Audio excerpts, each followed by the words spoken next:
Episode 3, Exploring King Arthur's Court and a Very Troublesome Road.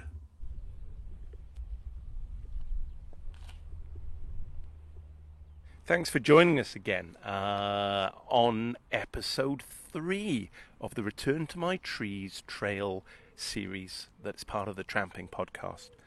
Today, we're going to walk from Caerleon to Newport, following the Usk River, and we're going to delve into the history of King Arthur's court and the legends that surround it. So, come along. So I'm here in Chepstow, on the banks of the River Usk, and I'm about to start my next walk that was going to take me ultimately down to Newport. But before I go, I'm going to tell you a little bit about the history of Caerleon, specifically its connections to the Romans. Now, today, kids from all over South Wales come and visit the ruins of the amphitheatre that were once the centre point of the Roman presence here in Caerleon. It's kind of like a rite of passage, albeit a forced rite of passage, of course, because it's a school trip. But nevertheless, it shows just how important this part of South Wales was for the Romans. Indeed, they were a dominant presence in South Wales for 300 years, and Caerleon played a major role in their control of the west of Britain. Even after they left, Caerleon's aura and reputation was further enhanced by tales that it was King Arthur's seat of power, and where he gathered his knights at the fabled Round Table. This was how one of Wales's earliest travel writers, Geoffrey of Monmouth, depicted Caerleon in his 12th century book Historia Regum Britanniae, History of the Kings of Britain. I'll put on my reading voice here. When the feast of Whitsuntide began to draw near, Arthur, who was quite overjoyed by his great success, made up his mind to hold a plenary court at that season and place the crown of the kingdom on his head. He explained to the members of his court what he was proposing to do, and accepted their advice that he should carry out his plan in the city of the Legions, situated as it is in Morgannwg, Glamorgan, on the River Usk, not far from the Severn Sea, in a most pleasant position, and being richer in material wealth than other townships. This city was eminently suitable for such a ceremony. Now, little is known of Geoffrey, though some believe he was a Welsh monk whose education took him to Oxford University. Yet while his biography is lightweight, the influence his writing had was anything but. Geoffrey's Historia, along with another book, Prophetia Merlini, the prophecies of Merlin, introduced what we now know as the Arthurian legends to people across medieval Europe.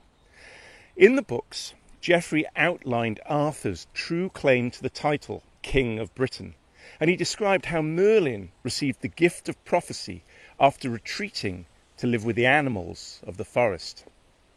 They were great stories, but probably an amalgam of historical sources, folklore and tales told and passed down by bards. Bards were poets and storytellers who claimed direct links to the Druids of old. In the first centuries, following the end of Roman occupation, bards played an important role as oral historians, songmakers, and praise poets. They were employed by noble families and royalty to celebrate their patrons' activities and ancestral past. Indeed, such was their status in medieval Welsh society that the laws of Hywel Dda, the Welsh laws, classified a bard as a member of a king's household with duties including the singing of the sovereignty of Britain. Geoffrey's storytelling appears to be one of the earliest examples of a recurring theme that we find throughout Welsh history and literature. One where fact and fiction blends together until, frankly, it's difficult to determine what is real and what is not.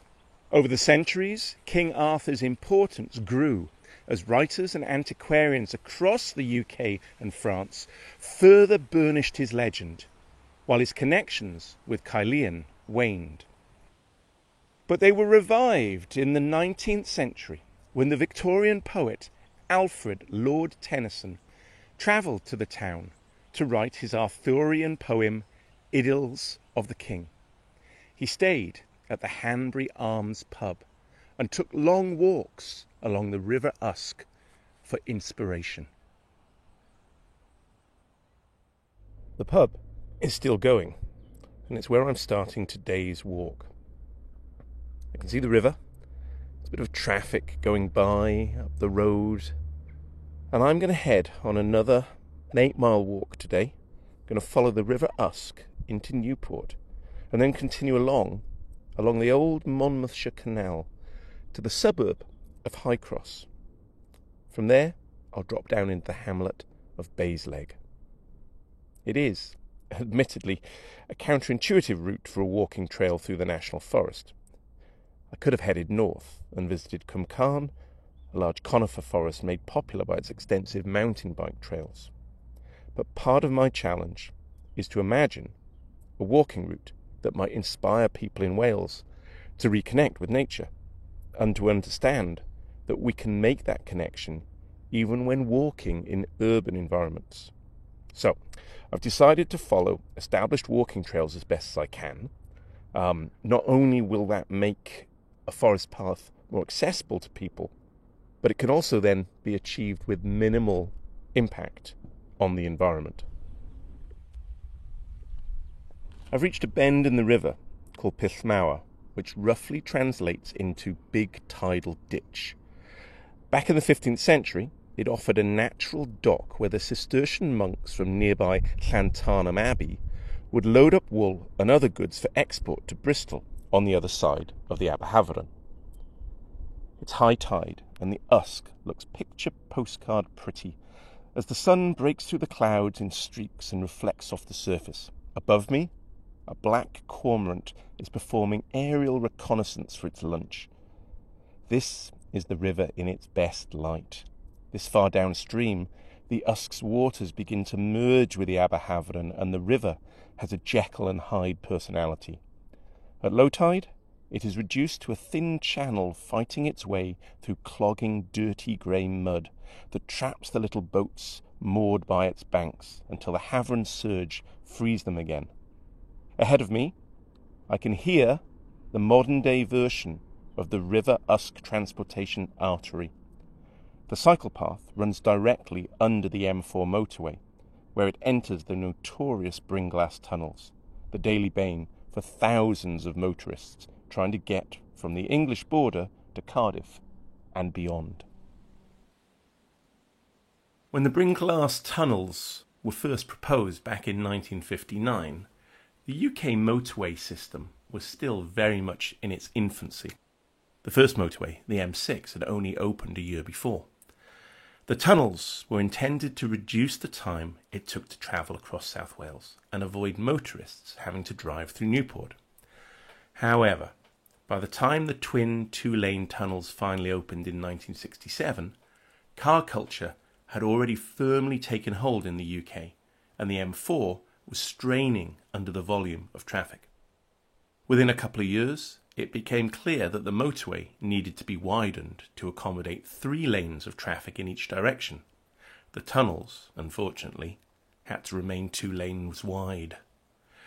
The consequent monstrous traffic congestion just got worse over the years as the M4 became the central transportation artery for South Wales.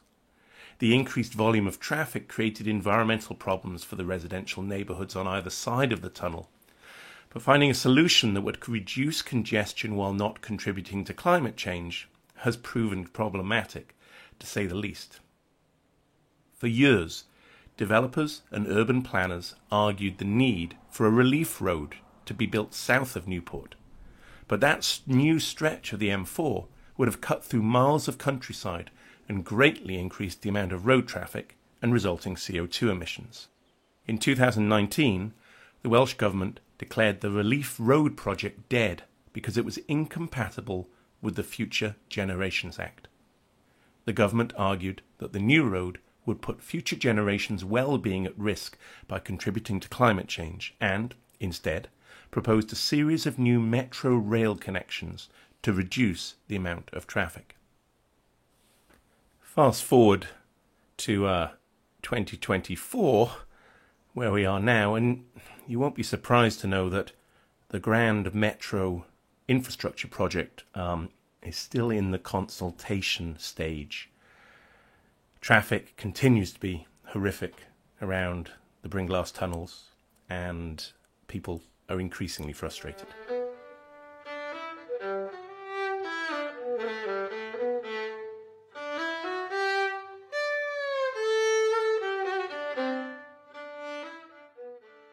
You've been listening to Return to My Trees, a tramping podcast.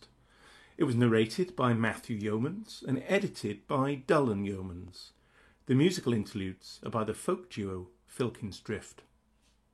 Join us for the next episode, where we delve even deeper into the woodlands of Wales.